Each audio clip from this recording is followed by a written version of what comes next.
سر تن سے جدا کا نعرہ اپنے آپ میں نہ صرف سوشلی مورلی غلط ہے بلکہ اسلام میں بھی اس کی کوئی اجازت نہیں ہے، کوئی جگہ نہیں ہے۔ جو لوگ سر تن سے جدا کی بات کر رہے ہیں وہ نہ ہی اچھے مسلمان ہو سکتے ہیں، نہ ہی اچھے سٹیزن آف انڈیا ہو سکتے ہیں، اور نہ ہی ان کو کہا جا سکتا ہے وہ کسی ایسے مذہب کو فالو کر رہے ہیں جو اس کی اجازت دیتا ہو۔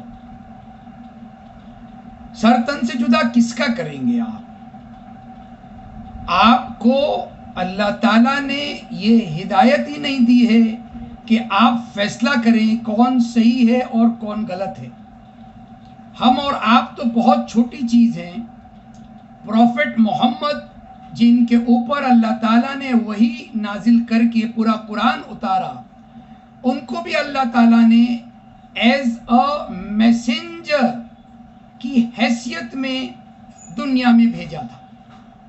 بار بار اللہ تعالیٰ نے کئی آیتوں کے ذریعے یہ بات پروفٹ محمد کو آگاہ کرنے کی کوشش کی ہے، بتانے کی کوشش کی ہے کہ آپ صرف میرے پیغمبر ہیں، آپ کا کام میرا میسج، اللہ کا میسج لوگوں تک پہنچانا ہے۔ اس میسج پر اگر لوگ عمل کرنے سے انکار کرتے ہیں تو آپ کا کام نہیں ہے ان کو ٹھیک کرنا، ان کو کسی زور زبردستی سے میسج کو قبول کروانا یا دشمنی مول لینا یا آپس میں کوئی بیر رکھنا۔ ایز اے وارنر، پروفٹ محمد صرف ایز اے وارنر کی حیثیت سے اللہ تعالیٰ نے ان کو دنیا میں بھیجا تھا۔ تو جب پروفٹ محمد کو ہی اجازت نہیں ہے کہ وہ کوئی دشمنی مولے یا کسی کے ساتھ نفرت کریں یا کسی کے ساتھ کوئی زور زبردستی کریں تو ہم عام مسلمان کون ہوتے ہیں؟ دوسری امپورٹنٹ بات یہاں پر یہ ہے، آپ کہتے ہیں یہ کافر ہیں۔ کون ہے کافر؟ ہمارے ہندوستان میں جو ہندو بھائی رہ رہے ہیں یہ کافر نہیں کہے جا سکتے۔ آپ مولانا ابوالکلام آزاد کا ترجمہ القرآن اٹھا کر فرسٹ والیوم پڑھیے، پہلی جلد پڑھیے۔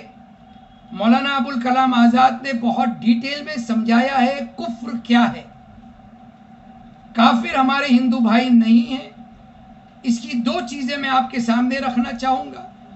اسی لیے ہمارے ہندو بھائی کافر نہیں ہیں کیونکہ کافر صرف وہ لوگ قرآن میں جن کا ذکر ہے وہ پیگن عرب تھے، پیگن عربیہ کے لوگ تھے جنہوں نے پروفٹ محمد کی میسج کو ٹھکرایا، پروفٹ محمد کی ان کو مجبور کیا مدینہ مائگریٹ کرنے پر، پروفٹ محمد کی جان لینے پر آمادہ ہو گئے، اس کی سازشیں کرنا شروع کی، آپ کو مارنے کی کوشش کی، مسلمانوں کو ظلم کے تحت مکہ سے نکالا، پکڑ پکڑ کے مکہ میں ان کی ہیومن رائٹس کا وائلیشن کیا۔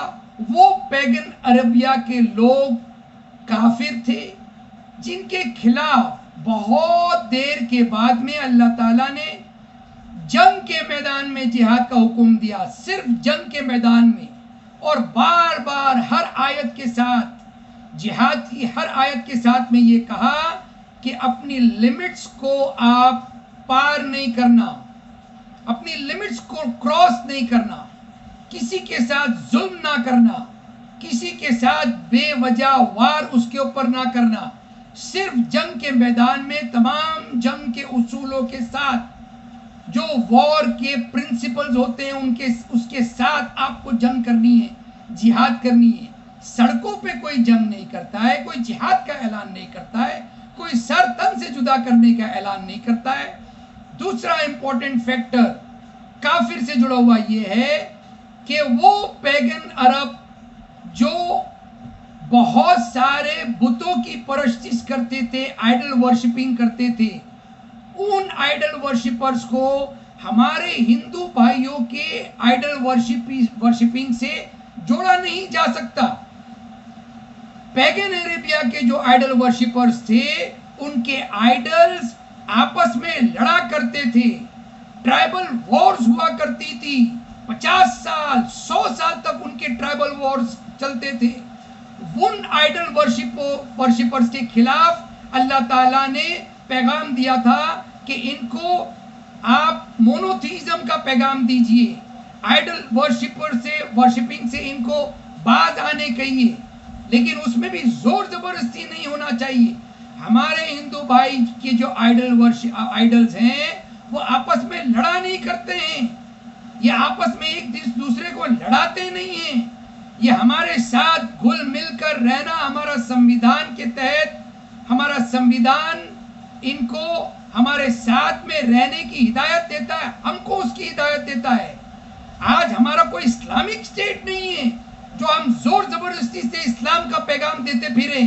اسلام کا پیغام صرف اور صرف پیس ہونا چاہیے، صرف ٹالرنس ہونا چاہیے، صرف قومی یکجہتی ہونا چاہیے، صرف قومی ایکتا ہونی چاہیے. اس کے علاوہ اگر اسلام کے نام پر آپ کسی سے نفرت کرنے کا پیغام دیں گے تو معاف کریے گا، آپ سچے مسلمان قطعی طور پہ نہیں کہلائے جا سکتے.